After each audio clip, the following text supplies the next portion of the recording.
से कहाँ का है और भारत में इसकी खेती कब से की जा रही है, आइए अब ये भी जान लेते हैं।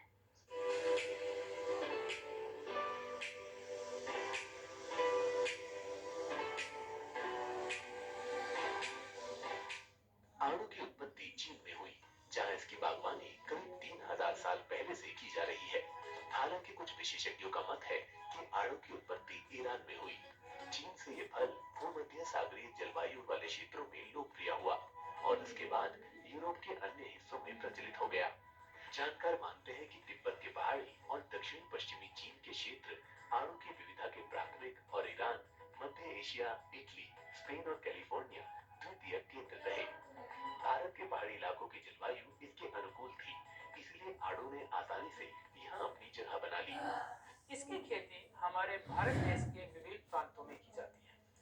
मुख्यतः आड़ू की खेती जो हमारा जो ठंडे प्रदेश है, जिसमें कि हम बोल सकते हैं जैसे जम्मू कश्मीर है, हिमाचल प्रदेश है, उत्तराखंड है, और जो उत्तर पूर्व के जो प्रदेश हैं जैसे कि मेघालय है, त्रिपुरा है, और शिलोंग है, सिक्किम है, अरुणाचल प्रदेश है, उन क्षेत्रों में भी इस आड़ू की खेती की जा रही है। इसकी प्रजातियों में ऐसी जो अडेप्टेबिलिटी है, यानी कि उसको हम बहुत ठंडे इलाकों में भी कर सकते हैं और जो थोड़े से गर्म जो इलाके हैं उसमें भी इनके पौधों की खेती की जा सकती है। इसी का फलस्वरूप है कि जहां पहले इसकी खेती आपके जम्मू कश्मीर, हिमाचल प्रदेश, उत्तराखंड में होती थी, अब इसकी खेती को व्यावसायिक तरीके से हम हमारा जो और जो प्रदेश है जैसे कि पंजाब है, हरियाणा है, जो दिल्ली का प्रदेश है, और उत्तर प्रदेश का जो पश्चिमी जो भाग है उसमें भी इसकी खेती की जा रही है।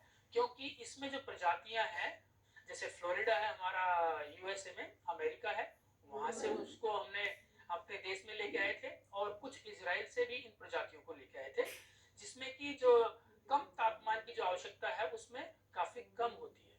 तो इसी कारणवश कि हम इसकी पंजाब में भी आसानी से इसकी खेती की जा सकती है। भारत में इसकी पैदावार की बात करें तो उत्तराखंड में करीब 57.93 हजार मीट्रिक टन पैदावार, पंजाब में 31.32 मीट्रिक टन, हिमाचल प्रदेश में 8.04 मीट्रिक टन, जम्मू कश्मीर में 4.07 मीट्रिक टन पैदावार ली जाती है।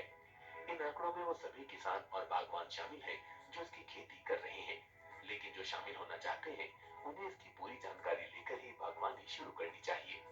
सरकार की नीतियां इसके लिए बहुत ही अच्छी हैं, क्योंकि जो हमारा मिशन है, बागवानी मिशन है, उसमें किसानों को ये सहूलियत दी गई है कि वो एक सब्सिडी सरकार से लेकर के कुछ बहुत सारे प्रोग्राम है, जैसे कि नेशनल हॉर्टिकल्चर बोर्ड है, नाबार्ड है, उनसे सहायता लेकर के कम दाम पर, यानी कि उसको सब्सिडी मिलती है, उसी से पैसे के सहारे वो अपना बाग लगा सकता है और अच्छी से अच्छे अपने इनकम कर सकता है और इनसे मुनाफा करके बहुत अच्छी खेती कर सकता है। इसके पेड़ 7 से 8 मीटर ऊंचाई तक जाते हैं। अच्छी पैदावार के लिए किस्मों का चुनाव सबसे अहम है। स्थान विशेष की जलवायु के हिसाब से किस्मों की जानकारी लेने के लिए चलते हैं विशेषज्ञ के पास।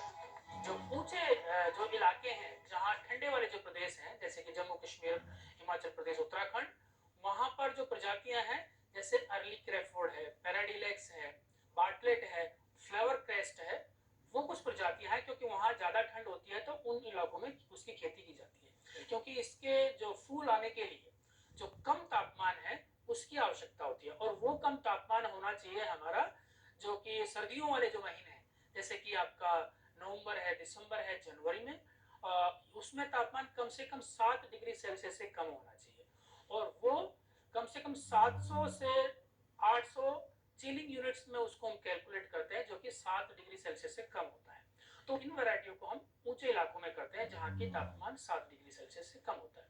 लेकिन जो कुछ अलग प्रजातियां हैं, जैसे फ्लोरिडा प्रिंस है, फ्लोरिडा क्वीन है, आपका शान पंजाब है, सहारनपुर प्रभात है, ये प्रजातियां ऐसी हैं जिनको कि हम नीचे वाले प्रदेशों में करते हैं।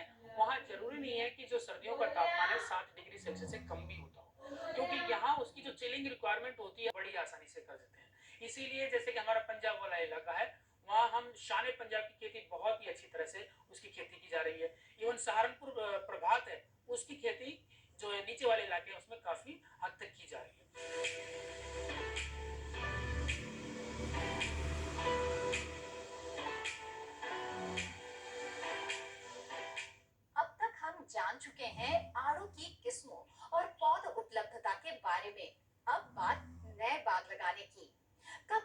पौधों की रोपाई और किन बातों का रखे ध्यान, आइए जानते हैं और देखते